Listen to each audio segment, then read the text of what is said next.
Egg biryani খেতে ইচ্ছা করলো, ডিম আলু সেদ্ধ করে নিলাম। এবার পেঁয়াজ, আদা, রসুন, কাঁচা লঙ্কা, জায়ফল, জয়িত্রী একটা পেস্ট করে নিলাম। আর চালগুলো ধুয়ে রেখে দিলাম, ভিজিয়ে রাখলাম চালগুলো। কেওড়ার জল নিলাম, আর এবার নুন হলুদ মাখিয়ে নিলাম ডিমটা আর আলুটার গায়ে। এবার আলু আর ডিমটা ভালো করে ভেজে নিচ্ছি। আলু ডিমটা একটু লাল লাল করে ভাজা হবে। ভাজার পরে আমি এবার আলু আর ডিমটা তুলে রাখলাম। এবার কড়াইতে সর্ষের তেল দিলাম, দিয়ে এর মধ্যে জিরে ফোড়ন দিয়ে দিলাম, আর ওই পেস্টটা দিয়ে দিলাম। পেস্টটা ভালো করে নাড়াচাড়া করলাম যতক্ষণ না তেলটা ছেড়ে যায়। এবার পেস্টটা নাড়াচাড়া করার পর তেল ছেড়ে দিয়েছে। এবার এর মধ্যে নুন দিয়ে দিলাম। নুন দিয়ে দেওয়ার পর এবার আমি আলু আর ডিমগুলো এর মধ্যে কষাতে দিয়ে দিলাম। আলু ডিমটা ভালো করে কষিয়ে নিলাম। কষানো হওয়ার পর এবার আমি কড়াইতে তেল দিলাম, সাদা তেল, আর একটু ঘি দিয়ে দিলাম এর মধ্যে।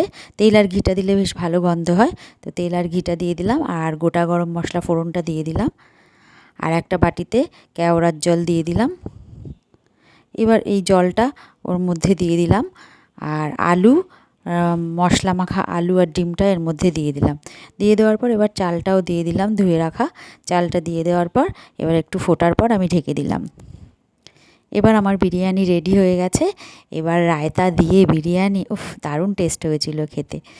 সবারই ভালো লাগলো। আর ভালো লাগলে ভিডিওটা লাইক, শেয়ার, সাবস্ক্রাইব, কমেন্ট করো। Tata, bye bye.